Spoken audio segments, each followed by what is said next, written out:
Karl Marx, Grundrisse, Manuscritos Econômicos de 1857 a 1858, Esboços da Crítica da Economia Política, Editorial Bom Tempo, Editor UFRJ, edição 2011.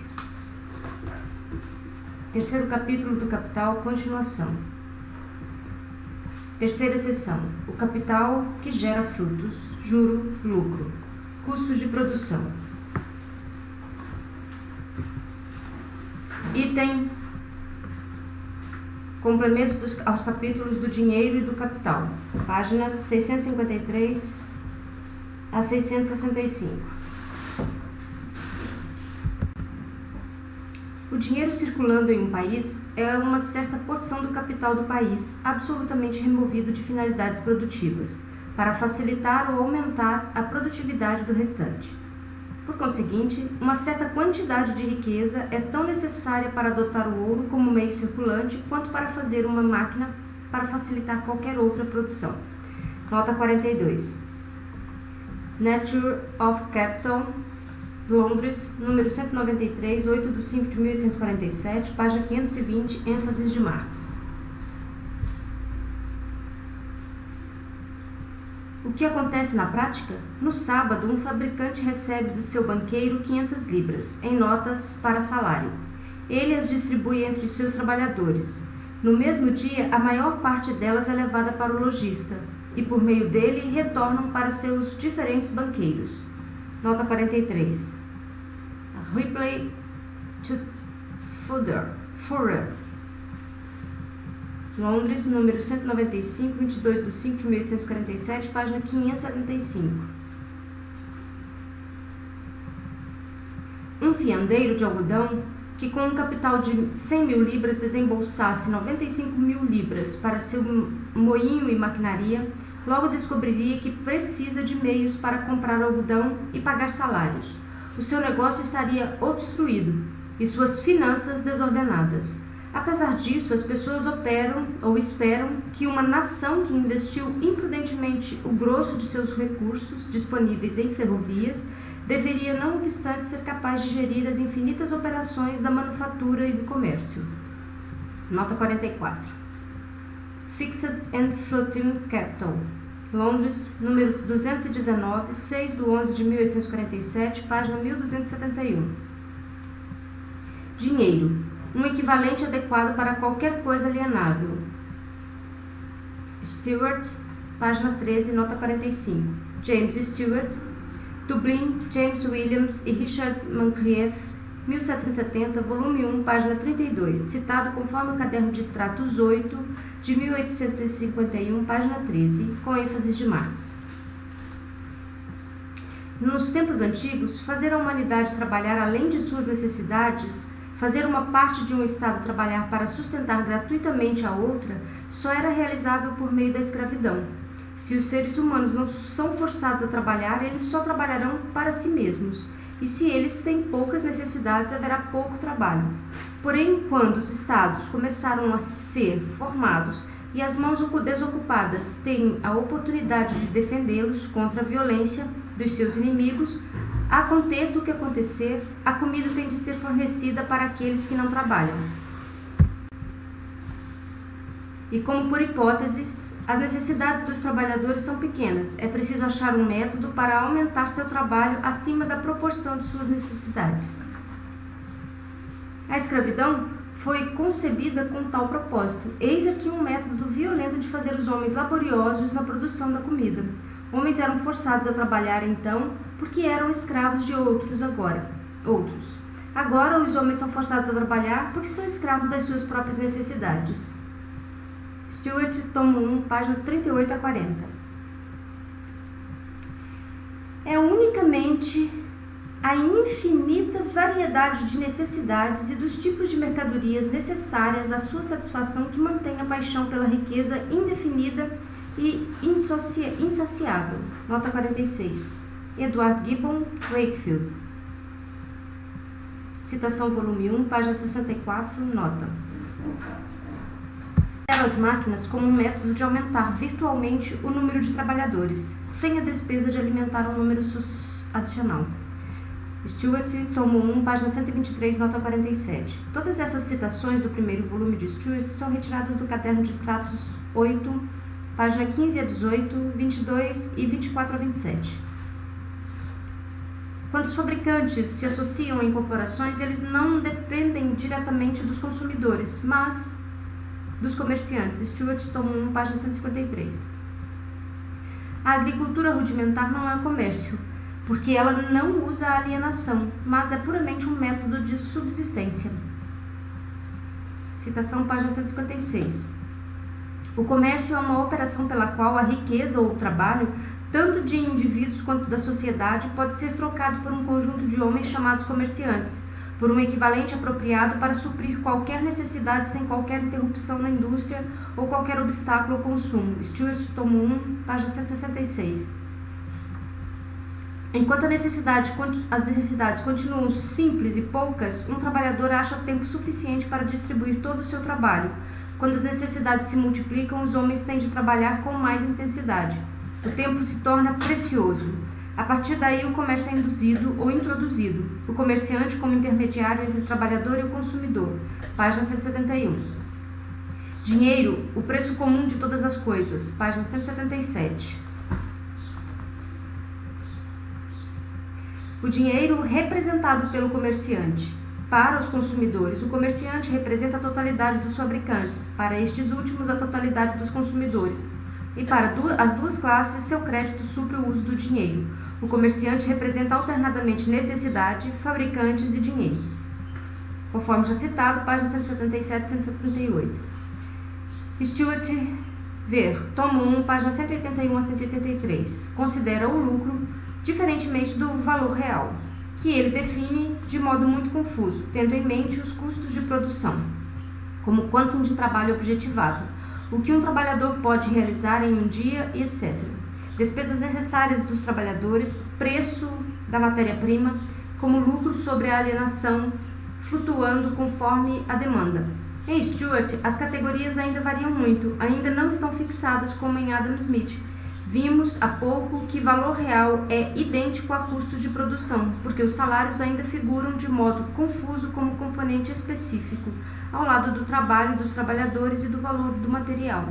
Em outra passagem, ele entende por valor intrínseco de uma mercadoria o valor de sua matéria-prima ou a própria matéria-prima, ao passo que entende por valor útil o tempo de trabalho nele empregado. Cita. O primeiro é algo real em si mesmo, por exemplo, a prata em um trançado de prata. O valor intrínseco de uma manufatura de seda, de algodão ou de linho é menor que o valor original empregado, porque ele se torna quase inaproveitável para qualquer outro uso, exceto aquele para o qual a manufatura foi projetada. O valor útil, ao contrário, tem de ser avaliado de acordo com o trabalho que custou para produzi-lo. O trabalho empregado na modificação representa uma porção do tempo de um homem, que, tendo sido empregado de modo útil, conferiu a alguma substância uma forma que a tornou útil, ornamental ou, em suma, própria para o ser humano, direto ou indiretamente. Nota 48, páginas 361, 362, tomo 1, conforme já citado. Nota 48, as ênfases são de Marx. O valor de uso efetivo é a forma conferida à substância. Essa própria forma, porém, é somente trabalho em repouso. Cita. Quando supomos um padrão comum no preço de qualquer coisa, temos de supor que a sua alienação é frequente ou familiar. Em países onde reina a simplicidade, é praticamente impossível determinar qualquer padrão para o preço de artigos de primeira necessidade. Em tais condições da sociedade, os artigos de alimentação e de primeira necessidade dificilmente são encontrados no comércio. Ninguém os compra, porque a ocupação principal de todos é obtê-los para si mesmos. Só a venda pode determinar preços, e só a venda frequente pode fixar um padrão. No entanto, a venda frequente de artigos de primeira necessidade caracteriza uma distribuição da população em trabalhadores, e os que têm as mãos livres, etc. Tomo 1, página 395, 396, conforme já citado. Nota 49. Sobre mãos livres, free hands, ver página 384, nota 45, que já foram lidas. Fim da estação. A teoria da determinação dos preços pela massa do meio circulante, proposta primeiro por Locke e repetida no Espectador de 19 de outubro de 1711, desenvolvida e formulada de um modo elegante por Hahn e Montesquieu, formalmente levava ao extremo em seu fundamento por Ricardo e com todas as suas absurdidades aplicada praticamente no sistema bancário, etc., por Lloyd, Coronel Torres, etc. Nota 50. Marx enumera aqui, conforme Stuart, os primeiros representantes da teoria quantitativa do dinheiro. James Stuart, volume 1, página 398 e 399. Trata-se das seguintes publicações.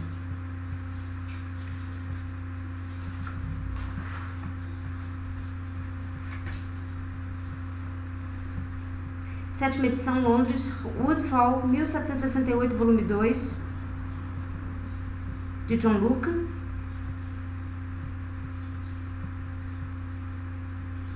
Um artigo anônimo assinado como T no jornal literário londrino, The Spectator, número 219 de 10 de 1711, de Charles Montesquieu, Geneva, 1741, edições brasileiras, terceira edição, O Espírito das Leis, São Paulo, Martins Fontes, 2005, e A Política do Discurso, de David Hume, Edimburgo, Kincaid e Donaldson, 1752.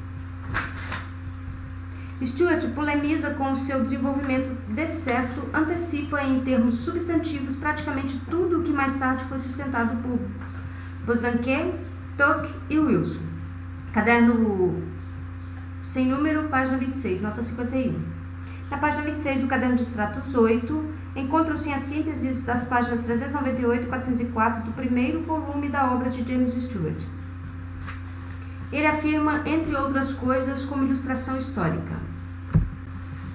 Cita: é um fato que no tempo em que a Grécia e Roma tinham riqueza em abundância, quando qualquer raridade e a obra de artistas seletos eram vendidas por um preço excessivo, um boi era comprado por uma ninharia e o trigo era talvez mais barato do que jamais foi na Escócia. A demanda é proporcional não ao número daqueles que consomem, mas ao número dos que compram. Entretanto, os que consomem são todos os habitantes, mas quem compra são apenas uns poucos trabalhadores que são livres. Na Grécia e em Roma, a escravidão, os que são alimentados pelo trabalho de seus próprios escravos, os escravos do Estado ou pelo cereal distribuído de graça entre a população, não tem motivo para ir ao mercado. Eles não entram em competição com os outros compradores. Os poucos fabricantes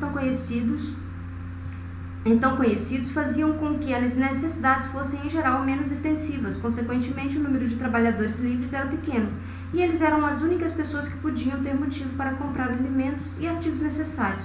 Consequentemente, a competição entre os compradores deve ter sido proporcionalmente pequena, e os preços baixos. Ademais, os mercados eram supridos em parte pelo excedente, produzido nas terras dos grandes homens cultivadas por escravos, sendo estes últimos alimentados pelas terras.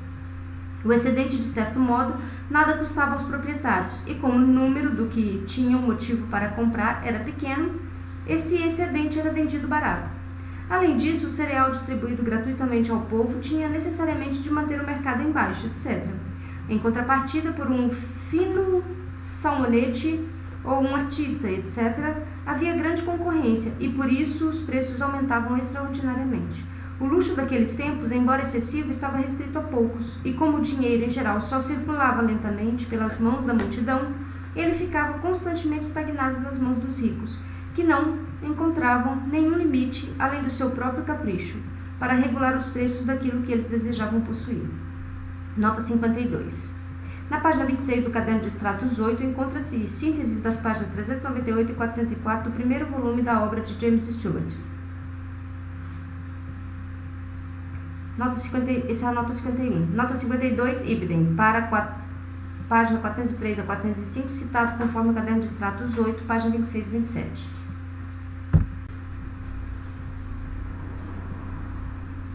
O dinheiro de conta nada mais é que uma escala arbitrária de partes iguais inventada para medir o valor respectivo de coisas vendáveis.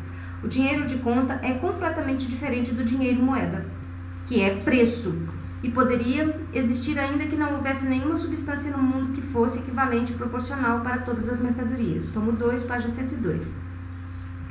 Continua a citação. O dinheiro de conta presta o mesmo serviço para o valor das coisas que os minutos, segundos, etc. Prestam para o ângulo, ou as escalas, para os mapas geográficos, etc. Em todas essas invenções, sempre alguma denominação é tomada como unidade, conforme já citado. A utilidade de todas as instituições, estando restrita unicamente a indicar a proporção. Nota 53, ênfase de Marx. Justamente por isso, a unidade de dinheiro não pode ter uma proporção determinada invariável em relação a qualquer parte do valor. Ela não pode ser fixada a qualquer quantidade particular de ouro, prata ou qualquer outra mercadoria. Uma vez fixada a unidade, podemos multiplicando-a, ascender ao maior valor, etc. Página 103. Desse modo, o dinheiro é uma escala para medir valor. Nota 102, página 102, desculpe. Como o valor das mercadorias depende, portanto, de uma combinação geral de circunstâncias relativas a elas mesmas e às fantasias dos seres humanos, seu valor deveria ser considerado como variável só na relação de uma com a outra. Consequentemente, qualquer coisa que perpetua ou confunde a apuração dessas variações de proporção por meio de uma escala geral, determinada e invariável, tem de ser nociva ao comércio e um obstáculo para a alienação. Página 174, nota 54, ênfase de Marx. É preciso diferenciar absolutamente entre preço, moeda, considerado como uma medida, e preço, considerado como um equivalente de valor. Os metais não desempenham de modo igualmente satisfatório as duas funções. Dinheiro é uma escala ideal de partes iguais. Nota 55, ênfase de Marx. Se ele for demandado, qual deveria ser o padrão de valor de cada uma das partes? Eu respondo formulando outra questão. Qual é o comprimento padrão de um grau? 1 minuto? 1 segundo? Não tem nenhum. Mas tão logo uma parte for determinada pela natureza de uma escala, todo o resto tem de seguir em proporção. Página 105. Exemplos desse dinheiro ideal são o dinheiro bancário de Amsterdã e o dinheiro de Angola, na costa africana. O dinheiro bancário permanece invariável como uma rocha no mar. Os preços de todas as coisas são regulados de acordo com esse padrão ideal. Nota 56. James Stewart, citação volume 2, páginas 102 a 107. Fim da citação.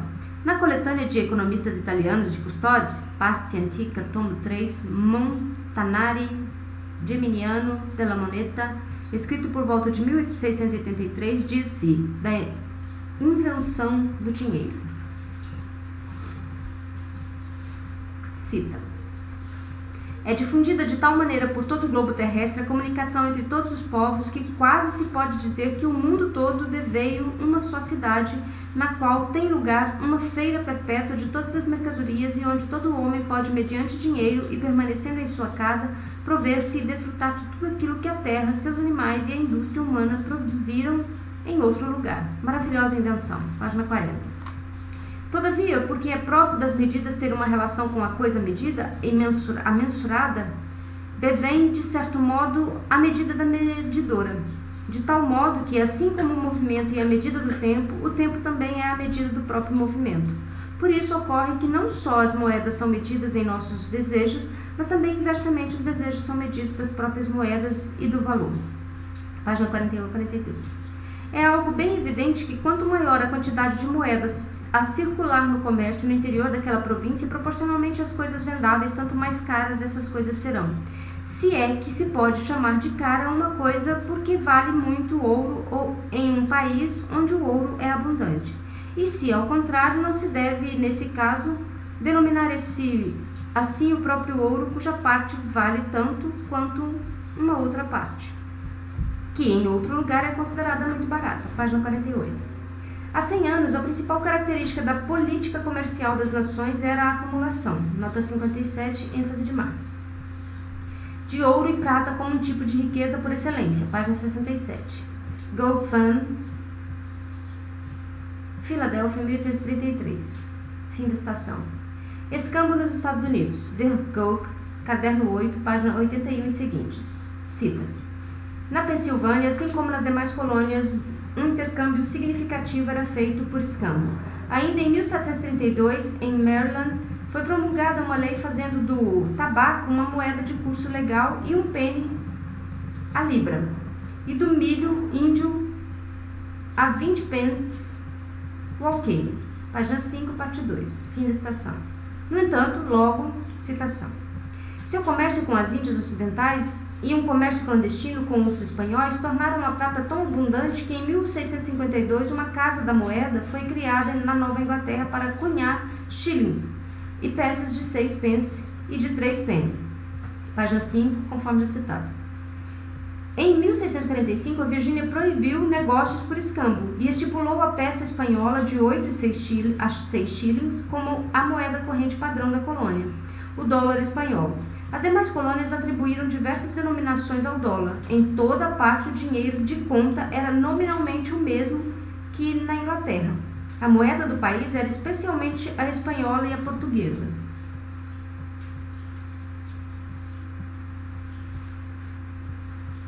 Etc. Conforme página 81, caderno 8. Nota 58, William Gould, Filadélfia, Ustic, 1833, parte 1 e 2, citado conforme o caderno de extratos 8, página 80 e 83 de Marx.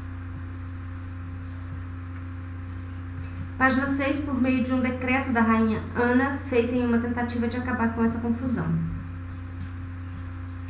Tuckett, A History of the Past. Segundo volume, Londres, 1846, página nota 59. O primeiro volume da publicação de Tuckett, segundo volume, Londres, Lockman Brown, Green and Lockmans, 1846, termina na página 322 e o segundo começa na página 323. Marx cita a publicação de Tuckett conforme seu caderno de extratos novos, surgido em Londres em 1851, páginas 9 a 17 e 39. As citações da obra de Tuckett se estendem da página 659 até a página 661 desta edição. Notas da tradução. Citação.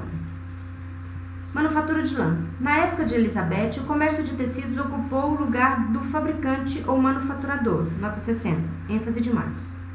Ele era o capitalista que comprava a lã e a fornecia ao tecelão em porções de cerca de 12 libras, para ser transformada em tecido. No início, a manufatura estava restrita a metrópoles e cidades, mercados e de corporações, e os habitantes dos povoados produziam um pouco mais que o suficiente para o uso de suas famílias. Mais tarde, a manufatura se desenvolve em cidades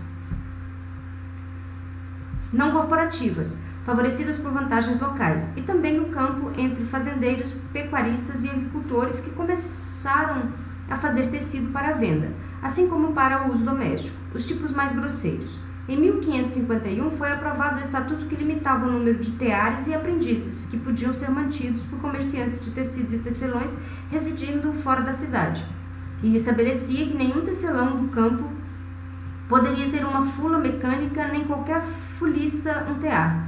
Segundo uma lei do mesmo ano, todos os tecelões de tecido teriam de ter uma aprendizagem de 7 anos. Apesar disso, a manufatura aldeã, como um objeto de lucro mercantil, lançou firmemente suas raízes. Nota 61. ênfase de Marx.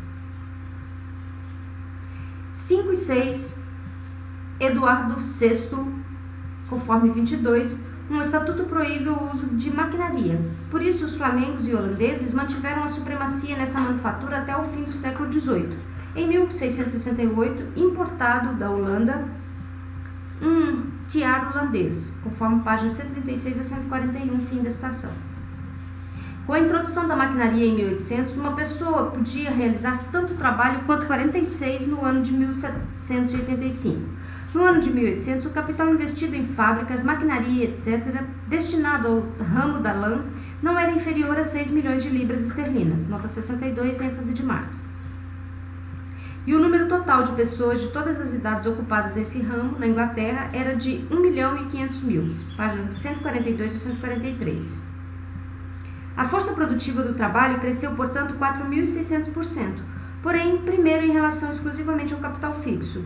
Esse número era só aproximadamente 1/6 em relação ao capital total ou à matéria-prima, talvez somente 1/20. Dificilmente uma manufatura obteve tanta vantagem dos aperfeiçoamentos na ciência quanto a arte de tingir tecidos pela aplicação das leis da química. Conforme já citado, páginas 143 a 144. Manufatura da seda até o início do século XVIII.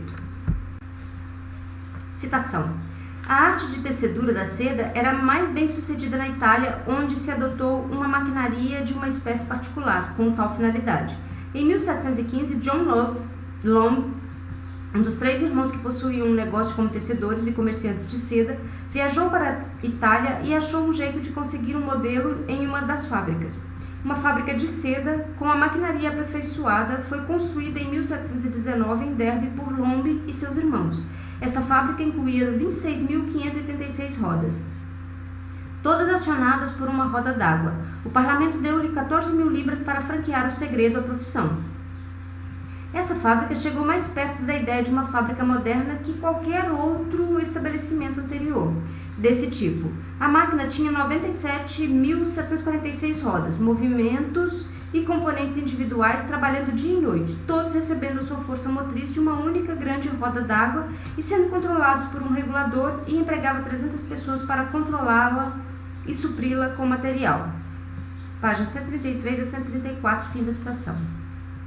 O comércio de seda inglês não exibiu nenhum espírito inventivo, produzido somente pelos tecelões da Antuérpia, refugiados após a pilhagem da cidade pelo Duque de Parma. Nota 63, Nantucket, citação página 132. Posteriormente, diversos ramos foram introduzidos por meio dos refugiados franceses, de 1685 a 1692. Nota 64, idem. Em 1740 foram produzidas 1.700 toneladas de ferro com 59 altos fornos, 1827, 690.000 com 284. Nota 65, idem, página 157. Portanto, o número de altos fornos aumentou 1/4 ou 48,59 avos e não chegaram a quintuplicar as toneladas. As toneladas iguais a 1,405, 15, 17 avos, conforme sobre a produção, para uma série de anos já citada no caderno 12, página 12. Nota 66, Marx cita na página 12 do caderno de extratos 9 as informações de Tuckett para os anos de 1740, 750, 788, 796, 1806 e 1827, em idem.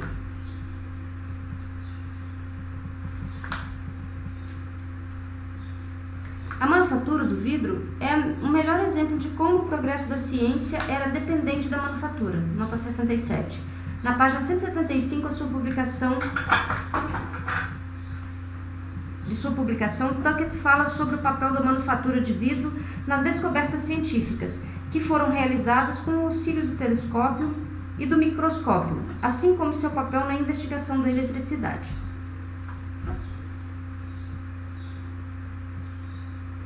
Por outro lado, por exemplo, a invenção dos quadrantes surgiu das necessidades da navegação. O parlamento oferecia prêmios por invenções. Nota 68. Nas páginas 178 e 180 de sua publicação, Ibsen, Tuckett fala sobre um decreto parlamentar aprovado em 1714, oferecendo recompensas de 10.000, 15.000 e 20.000 libras, respectivamente, pela descoberta de meios para determinar a longitude nos limites de 60, 40 e 30 milhas de 1 grau, e sobre a construção de cronômetro marinho, inventado para esse fim. 8 máquinas para algodão, que em 1825 custavam 5.000 libras, foram vendidas em 1833 por 300 libras. Nota 69. Ibsen, página 204. Veja sobre a fiação de algodão, página 13 do caderno. Cita. Uma fábrica de fiação de algodão de primeira linha, repleta de maquinaria e equipada com gás e motor a vapor, não se constrói por menos de 100.000 libras. Um motor a vapor de 100 cavalos vapor acionará 50 fusos que produzirão 62.500 milhas de fino fio de algodão por dia. Em tal fábrica, 1.000 pessoas fiarão tanto fio quanto 250.000 pessoas sem maquinaria. McCulloch estima o número na Grã-Bretanha em 130.000, página 218, conforme já citado. Onde não há estradas regulares, dificilmente se pode dizer que há uma comunidade. As pessoas poderiam não ter nada em comum. Página 270, Tuckett já citado.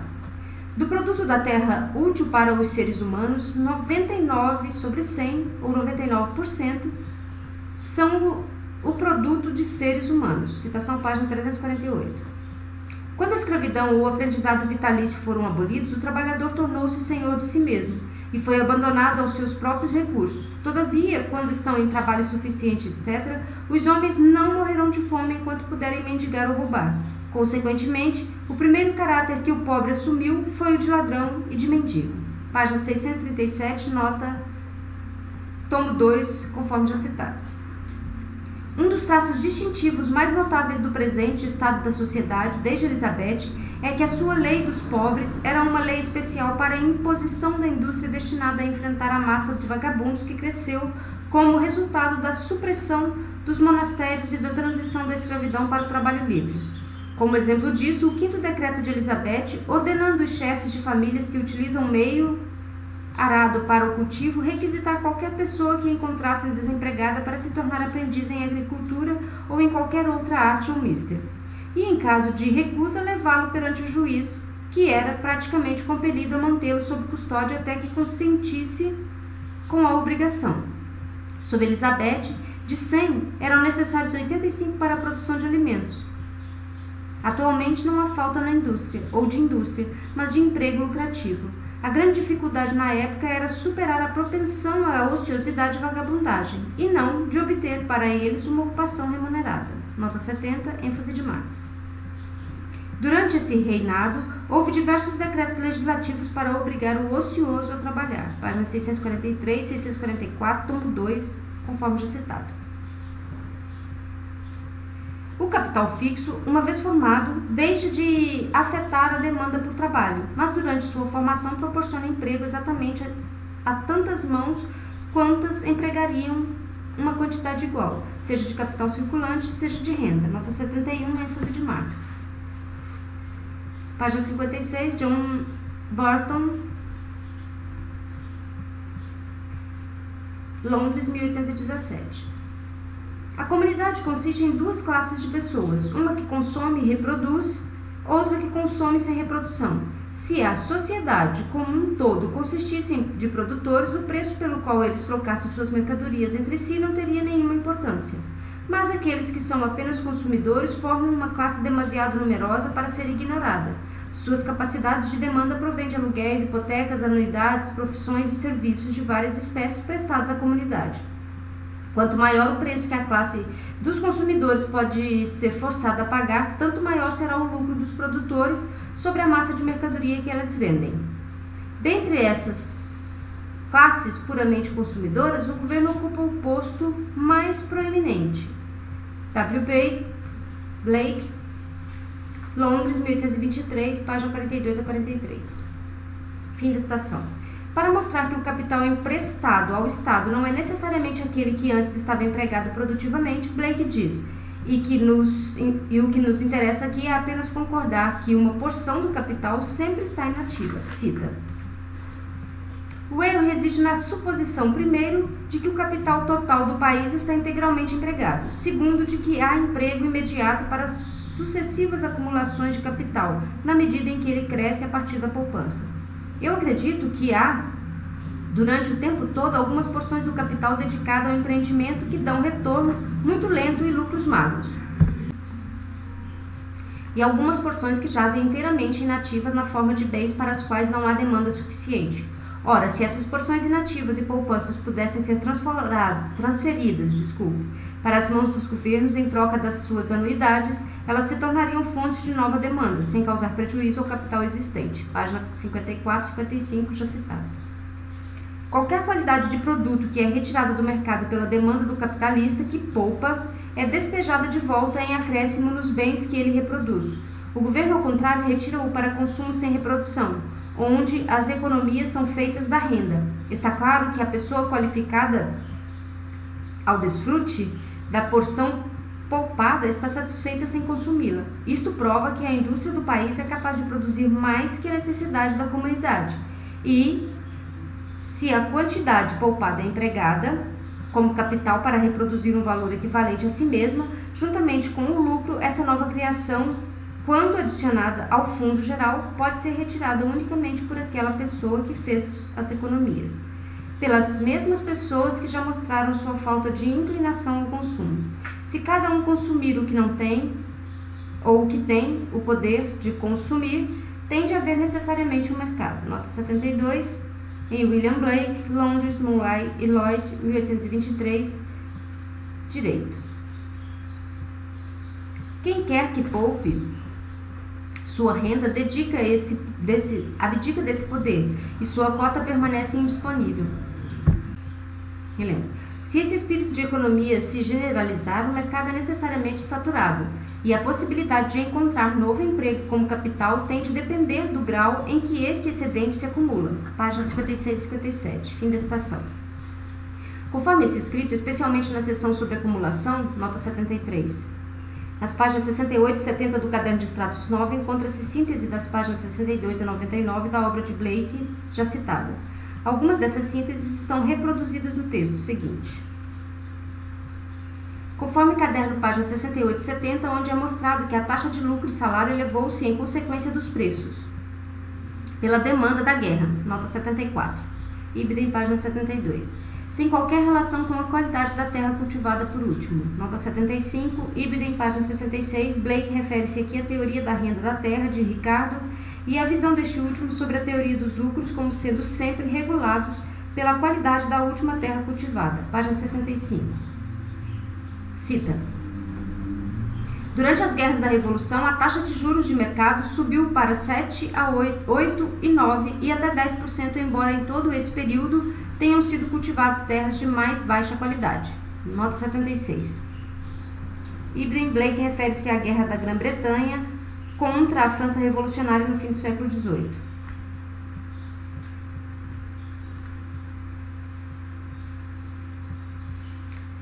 Citação, páginas 64 a 66. A elevação do juro para 6, 8, 10 e até 12% demonstra a elevação do lucro. A depreciação do dinheiro, supondo que exista, nada poderia alterar na relação entre capital e juro. Se 200 libras só valem 100 libras, então 10 libras de juros só valem 5 libras, o que afetou o valor do principal. Nota 77.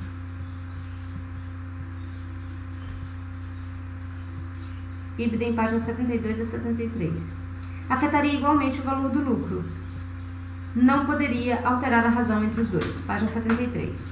A argumentação de Ricardo, segundo a qual o preço dos salários não pode fazer subir os preços das mercadorias, não se aplica a uma sociedade em que uma ampla classe é de não produtores. Uma cota maior que a justa é obtida pelos produtores às expensas daquela parcela que, de direito, pertence à classe dos que são apenas consumidores, na página 74. Fim da citação. Isso, naturalmente, é importante porque o capital não se troca somente por capital, mas também por renda. E todo capital, inclusive, pode ser consumido como renda. Entretanto, isso não altera em nada a determinação do lucro em termos gerais.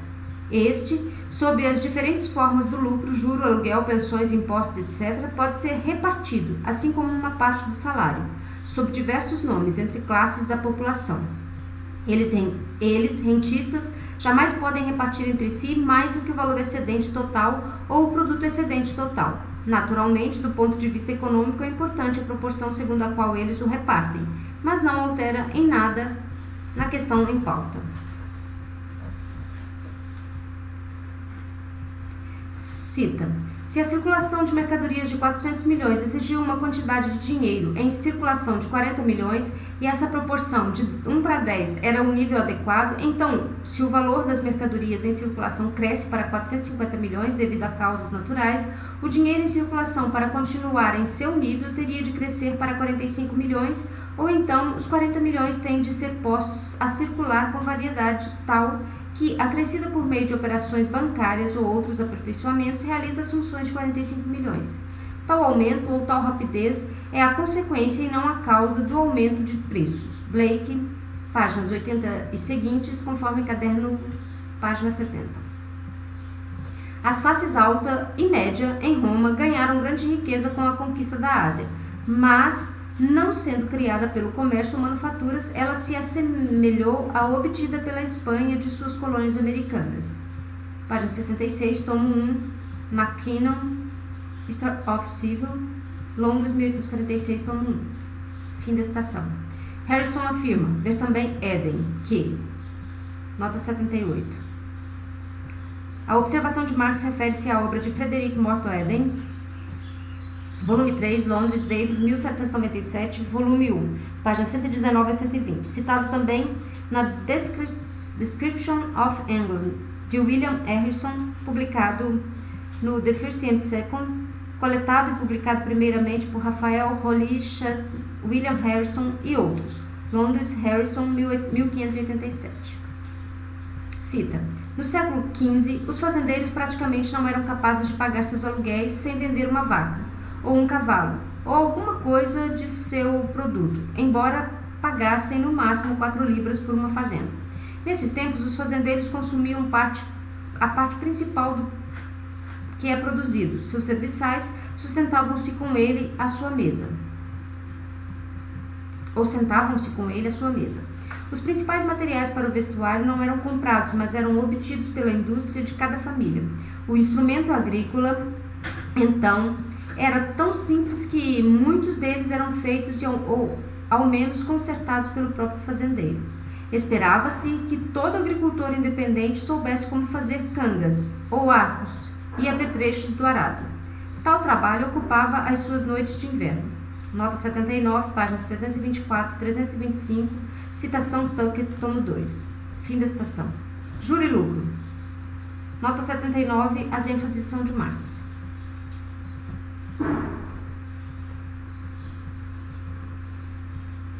Cita: quando o indivíduo aplica as suas próprias economias produtivamente, ele recebe a remuneração de seu tempo e habilidade, atividade de superintendência demais. O lucro inclui o risco ao qual esse capital pode ter sido exposto no seu negócio particular, e a remuneração pela aplicação produtiva de suas economias, o juro. O total dessa remuneração é o lucro bruto. Quando o indivíduo aplica as economias de outro, recebe apenas a comissão. Quando o indivíduo empresta as suas economias para outro, apenas o juro, ou o lucro líquido. Nota 80. Effect the Employment, Londres, The Westminster Review, Londres, volume 5, janeiro a abril de 1826, páginas 107 a 108 e 123. Todas as ênfases são de Marx, exceto as duas últimas palavras da primeira citação. Aqui, portanto, fim da citação. Aqui, portanto, juro igual lucro líquido igual remuneração pela aplicação produtiva de economias. O lucro propriamente dito é a remuneração da comissão pela superintendência durante essa aplicação produtiva. O mesmo Filisteu diz, cita: todo melhoramento nos tipos de produção que não causa distúrbio nas proporções entre as porções do capital destinados e não destinados para pagamento de salários está a serviço de um incremento de aplicação para as classes trabalhadoras. Toda nova aplicação em maquinaria e trabalho equino está a serviço de um incremento de produção e, por conseguinte, de capital, qualquer que seja a extensão em que diminua o rátio que importa à parte do capital nacional que compõe o fundo para pagamento de salário em relação àquela que é aplicada de outra forma. A sua tendência é não diminuir, mas de incrementar o montante absoluto desse fundo e, em consequência, incrementar a quantidade de aplicação. Conforme já citado, página 123. Continuaremos a leitura do próximo item, o dinheiro como medida de valores, que está entre as páginas 665 e 680, dividido em 2 vídeos, no próximo vídeo. Obrigada.